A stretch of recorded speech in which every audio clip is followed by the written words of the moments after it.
One.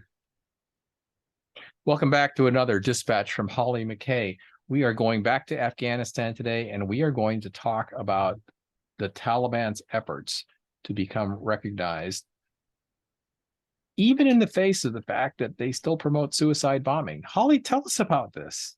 Well, I thought this was really interesting because ever since the fall happened last August, one thing that really struck me was, every time I would talk to these Taliban, it didn't matter whether they were high level or low level, it was very clear that the notion of maintaining very well trained suicide bombers was still incredibly important to them. And I thought this was interesting because this was a point that they had sort of transitioned from an insurgency into a government, and yet this was really still at the core of their defense strategy, and very publicly. This certainly wasn't something that they were trying to hide or keep secret. The whole idea of martyrdom, or sort of dying for jihad, is still very central to the Taliban. And I thought it was interesting because it really didn't sort of garner much international attention or much press. Whereas sort of if you look at their bid for recognition, and the Taliban are very, very determined to be internationally recognized. And they recognize that the US is the one who leads the way. So when the US recognizes them, if the US ever recognizes them, most other countries will then follow. But I thought it was interesting because in a lot of the criticisms that you sort of see and hear, especially in the West, was that it's the girls' education that's really at the forefront. The fact that the Taliban in most provinces is still not allowing secondary students and public school girls to go to school. But I thought, gosh, why is this not getting attention? Can we ever really recognize a government that still has sort of suicide bombing as its very fundamental sort of core at its defense strategy, and it still has these suicide bombing schools, and there are many different sort of wings, and it's something that's really a point of pride for the Taliban. And I just thought, can that really ever be gelled? And it's something that, to the best of my knowledge and best of my research, there is no other government in the world that sort of formally sanctifies this practice, if you will. Yeah, well, that's very interesting because, you would think that given the fact that they basically inherited a gigantic store of weaponry and defensive capability in conventional terms, they're actually at this point one of the best equipped militaries in the region. And so that kind of made me wonder too, of like, why haven't they transitioned to something more conventional when they clearly now have the means to do so? And so what's the motivate? Is it a religious motivation? Is it a carryover from many generations of feeling like so much the underdog and insurgent that they just can't let go of this? What's going on? It certainly does have religious connotations, and sort of depending on one's interpretation, jihad is considered to be a very sort of strong pillar of every Muslim, and the way that the Taliban interprets that is sort of the act of jihad and martyrdom. But it's a relatively new phenomenon, really, and that's also what's interesting is this didn't exist in the 90s when the Taliban was first in power. So this wasn't an issue sort of when it came to will we recognize or will we won't back then, because they weren't doing suicide bombings then. Really, the first suicide bombing that the Taliban actually committed was in 2003. And so that was when the war with the foreign forces was very much underway. Up until then, it wasn't sort of part of their repertoire, if you will. Of course, Al-Qaeda, which sort of had a bit of a safe haven in Afghanistan, really started to use suicide bombings. And a lot of other terrorist groups, Hezbollah, Hamas, these other groups were all sort of using suicide bombing. The Taliban didn't, as I said, until 2003. So it is sort of a new concept for them, less than 20 years old. But it's certainly very revered, and it was certainly something that they used a lot throughout the war against the US. And I guess in the Taliban's view, it was this great equalizer.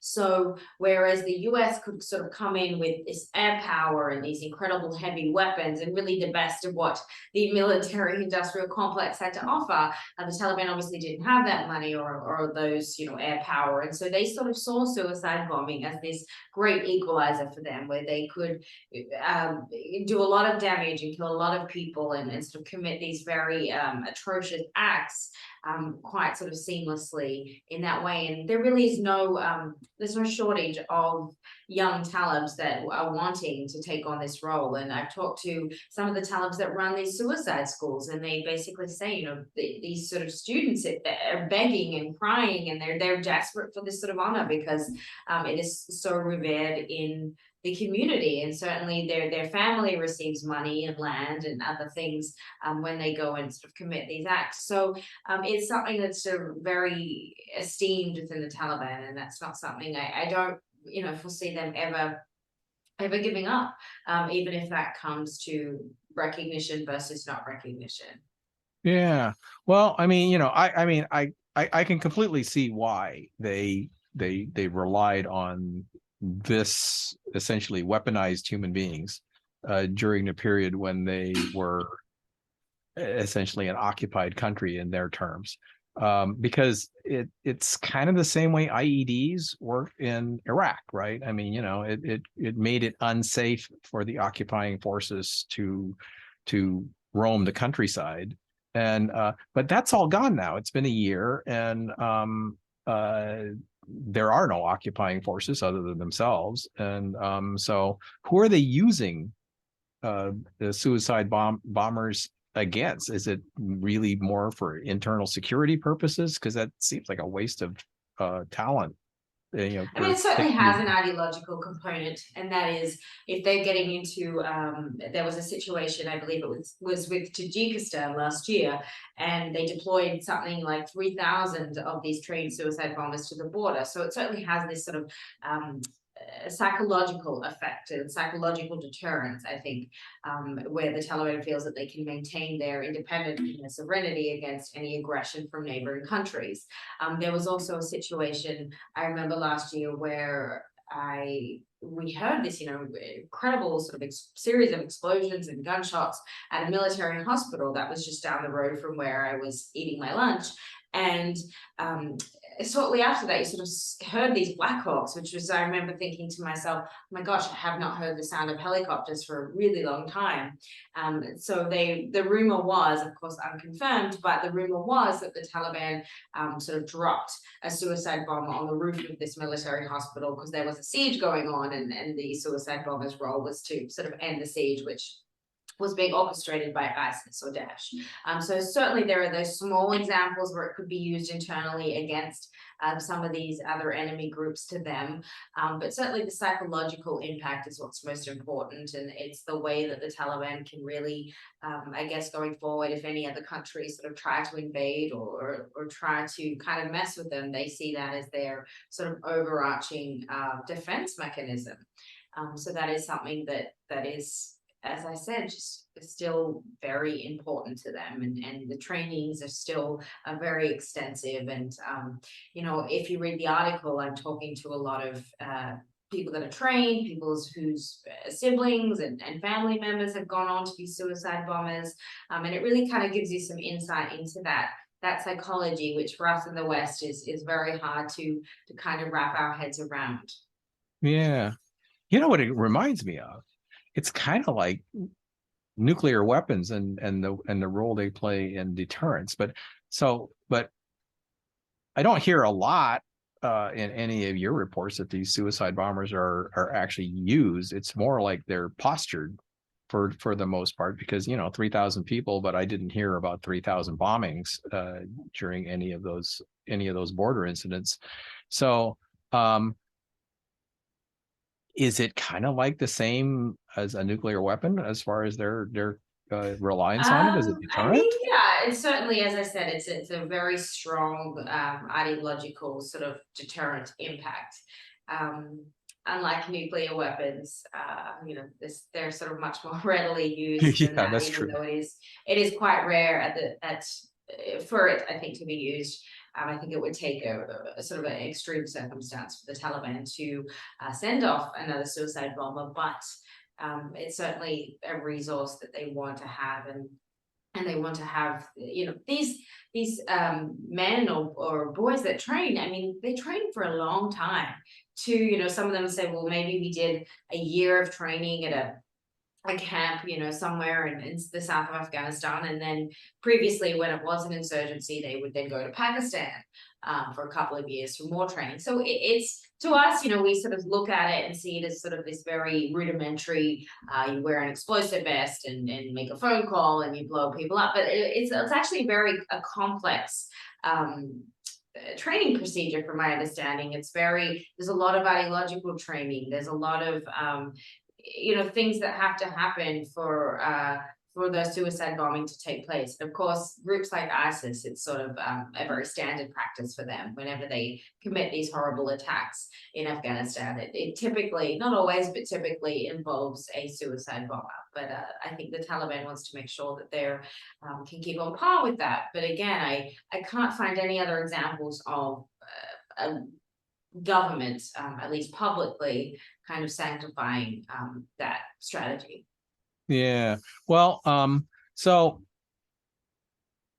it sounds like it's really equivalent forces, or equivalent forces to combat things like ISIS or something like that. So, but as you noted, it sounds like there's a very complex command and control process that on when they use this and stuff like that. So, is it well integrated into what would now be called Afghanistan's defense forces? It's complete standard. It's something that's very, as I said, highly regarded. Yeah. So so you talked to a lot of these people, and and your article really interviews these people. They seem highly motivated and extremely proud. And is that view shared by other people in Afghanistan, or is this mostly just the Taliban? I mean, it's certainly an extremist point of view. So, majority of Afghans are not extreme people in that way. So, I think that it's not, something that a lot of Afghans, I think, really give it a lot. Hey, so Holly, when all is said and done, what are the challenges to recognition that go on in the rest of the world because they still have this as an essential part of their defense structure? That's the interesting thing, is we talk about education, economics, potential of whether terrorists are in Afghanistan or not. But this really just hasn't received any traction or mention, which I think is sort of an interesting, whether that's a policy oversight or sort of a deliberate choice not to touch that area.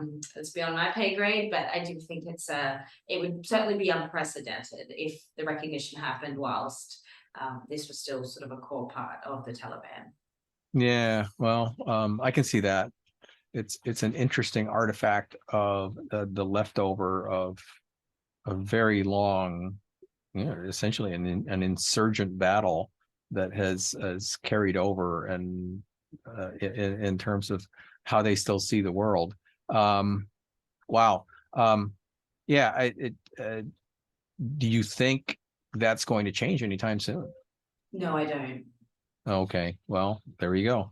Thank you, Holly, and we'll talk to you again soon. Thank you.